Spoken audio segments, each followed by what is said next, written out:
Hi అండి అందరికీ welcome back to our channel. ఈరోజు మన ఛానల్లో ఆషాఢం విశిష్టత ఏమిటి, ఆషాఢం అంటే ముందుగా గుర్తుకు వచ్చేది గోరింటాకు మరియు కొత్తగా పెళ్ళైన జంట ఒక ఇంట్లో ఉండకూడదు అన్న విషయాన్ని. ఇప్పుడు దానికి విశిష్టత గురించి తెలుసుకుందాం. ఎందుకు ఉండకూడదు ఒకే ఇంట్లో, అలాగే గోరింటాకు ఎందుకు పెట్టుకోవాలి, అత్తాకోడలు మొహమొహాలు ఎందుకు చూసుకోకూడదు, ఒకే ఇంట్లో ఎందుకు ఉండకూడదు, ఈ విషయాల గురించి ఈ వీడియోలో క్లియర్గా చెబుతాను. అందరూ చివరి వరకు చూడండి ఫ్రెండ్స్. మామూలుగా అందరూ గోరింటాకు పెట్టుకోవాలి అంటే పెట్టుకుంటూ ఉంటాం. దాని విశిష్టత గురించి తెలియదు, కానీ మన పిల్లలు అడిగినప్పుడైనా చెప్పడానికి కొంచెమైనా తెలియాలి కదా కథ మనకి. అందుకనే మన సబ్స్క్రైబర్స్ కోసం ఈ డీటెయిల్స్ మీ ముందుకు తీసుకొచ్చాను. ప్లీజ్ అందరూ జాగ్రత్తగా వీడియోని చివరి వరకు చూడండి ఫ్రెండ్స్. ఇప్పుడు విషయానికి వద్దాం. కొత్తగా పెళ్ళైన వారు అత్తారింట్లో ఉండి కాస్త ఇబ్బందిగా ఫీల్ అవుతూ ఉంటారు. అందుకోసమే వారిని కాస్త బయట ప్రపంచంలోకి తీసుకొని రావడానికి ఆషాఢ మాసం పేరుతో అత్తగారింటిని దూరం చేస్తూ ఉంటారు. అంతేకాకుండా ఇలా దంపతులు దూరంగా ఉండటం వలన వారి దాంపత్య జీవితం చాలా బాగుంటుందని పెద్దల నమ్మకం. అంతేకాకుండా ఈ మాసంలో భార్యాభర్తల కలయిక వలన గర్భం దాల్చడం మంచిది కాదంట. ఒకవేళ ఈ సమయంలో గర్భం దాలిస్తే మండు వేసవిలో ప్రసవం జరిగే అవకాశం ఉంటుంది. దీంతో తల్లి బిడ్డకి అనారోగ్య సమస్యలు వచ్చే అవకాశాలు ఎక్కువగా ఉంటాయని పెద్దలు చెప్తూ ఉంటారు. అందుకనే ఆషాఢ మాసం పేరుతో భార్యాభర్తలను వేరువేరుగా ఉంచుతారంట. గోరింటాకు ఆషాఢ మాసంలోనే ఎందుకంత ప్రత్యేకం? గోరింటాకు ఆషాఢ మాసంలో తప్పనిసరిగా పెట్టుకోవాలని ఎందుకు అంటారు? ప్రతి పండుగ శుభకార్యాల్లో పెట్టుకుంటూనే ఉంటారు కదా, మరి ఈ నెలలో ఎందుకింత ప్రత్యేకత? దీని వెనకున్న పురాణగాథ ఏమిటి? ఆడవాళ్ళ చేతులకి అందం, అలంకారం గోరింటాకు అసలు పెళ్ళిళ్ళు శుభకార్యాలు వచ్చాయంటే చాలు అందరూ ముందుగా ప్రిఫరెన్స్ ఇచ్చేది ఒక గోరింటాకుకు మాత్రమే. అందరూ ముచ్చట్లాడుతూ హ్యాపీగా సరదాగా కూర్చొని గోరింటాకు పెట్టుకుంటూ ఆ రోజులు మళ్ళీ ఇప్పుడు వస్తాయో రావో తెలియదు, కానీ ఆ హ్యాపీనెస్సే వేరండి. అవునా కాదా? మీరు కమెంట్ సెక్షన్లో కమెంట్ చేయండి.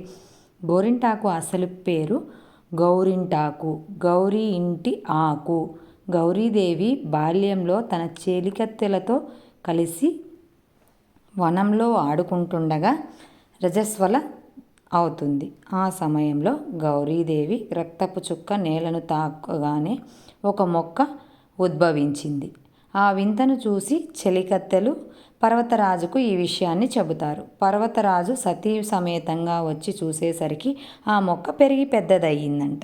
అప్పుడు ఆ చెట్టు ఇలా అంది, పార్వతీదేవి రుధిరాంశతో జన్మించాను, నా వల్ల ఈ లోకానికి ఏదైనా ఉపయోగం ఉందా అని అడుగుతుందంట పర్వతరాజు దంపతుల్ని. అంతలో గౌరీదేవి చిన్నపిల్ల చేష్టలతో ఆ చెట్టు ఆకును కోయగా తన వేళ్ళు ఎర్రబడాయంట. అది చూసిన పర్వతరాజు దంపతులు చెయ్యి ఏంటి ఇలా కందిపోయింది అని కంగారు పడ్డారంట.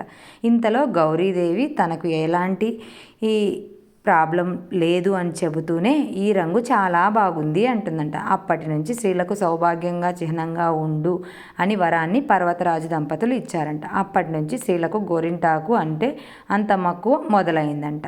ఇది దాని కథా విశిష్టత. ఆషాఢంలోనే ఎందుకు అంటే ఆషాఢం అంటే వర్షాకాల ఆరంభం. దీంతో క్రిమి కీటకాలు అంటే అంటువ్యాధులు పెరిగే అవకాశం ఉంది. మరి ముఖ్యంగా పనుల్లో మునిగిపోయిన మహిళలు చేతులు కాళ్ళు ఎప్పుడూ తడుస్తూనే ఉంటాయి. దీంతో వాళ్ళు ఇది పెట్టుకోవడం వల్ల త్వరగా వ్యాధి బారిన పడకుండా ఉంటారని పెద్దలు చెప్తూ ఉంటారు. అందుకనే ఎక్కువ ఆడవాళ్ళని పెట్టుకోమని చెప్తూ ఉంటారు. అప్పట్లో మగవాళ్ళు కూడా పెట్టుకునేవాళ్ళు. ఇప్పుడు మగవాళ్ళు మాకొద్దు అంటున్నారు. కానీ ఎవరు పెట్టుకున్నా కూడా గోరింటాకు అనేది వేడిని చాలా తగ్గిస్తుంది. అలాగే రోగనిరోధక శక్తి ఎక్కువ గోరింటాక్కి. అలాగే ఈ గోరింటాకు రక్త ప్రసరణ సక్రమంగా జరిగేలా చేస్తుంది. అందుకే ప్రతి ఒక్కరూ ఈ సమయంలో గోరింటాకు పెట్టుకోవాలని చెబుతారు.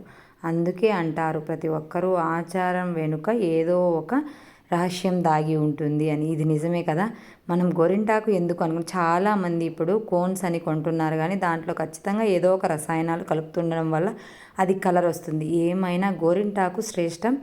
కోన్లలో రాదు. నాకు తెలిసి అయితే వీలైనంత వరకు మీకు పాజిబిలిటీ ఉంటే మీ లొకేషన్లో ఎక్కడున్నా తెచ్చుకొని వీలైనంత వరకు గోరింటాకు పెట్టుకోవడానికే ఎక్కువ ప్రిఫరెన్స్ ఇవ్వండి. కోన్స్ అంటే అంత ఏంటంటే ఏమైనా ఫంక్షన్స్ ఉంటే కోన్స్ మనకి అవైలబిలిటీలో గోరింటాకు ఉన్నప్పుడు గోరింటాకు పెట్టుకోవడమే మంచిది అని నేను అంటాను. మీరేమంటారో కమెంట్ సెక్షన్లో కమెంట్ చేయండి.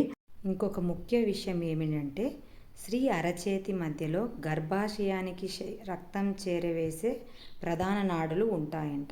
అందుకని గోరింటాకు పెట్టుకోవడం వల్ల వాటిలోని అతి ఉష్ణాన్ని లాగేస్తుంది. దీనివల్ల గర్భాశయ దోషాలు తొలగి ఆరోగ్యంగా ఉంటారని నిపుణులు చెబుతున్నారు. కాబట్టి మ్యాక్సిమం మనము గోరింటాకు పెట్టుకోవడానికే అందరం ట్రై చేద్దాం. ఈ వీడియో అందరికీ నచ్చిందా లేదా అనేది నాకు కామెంట్ సెక్షన్లో తెలియజేయండి. నాకు తెలిసిన ప్రతి విషయాన్ని మీకైతే తెలియజేశాను. మీకేమైనా ఇందులో తప్పులు ఒప్పులు ఉంటే దయచేసి క్షమించండి. ఇది నా సబ్స్క్రైబర్స్ తెలుసుకుంటారు చిన్న స్టోరీ అని చెప్పే ఉద్దేశంతో ఒక వీడియో చేశానండి. మీరందరూ దీన్ని చూసి ఖచ్చితంగా నన్ను సపోర్ట్ చేస్తారని ఆశిస్తున్నాను. మీరు ఇచ్చే సపోర్టును బట్టి నేను ఇంకా వీడియోస్ చేస్తాను. ఓకే, మరి బాయ్.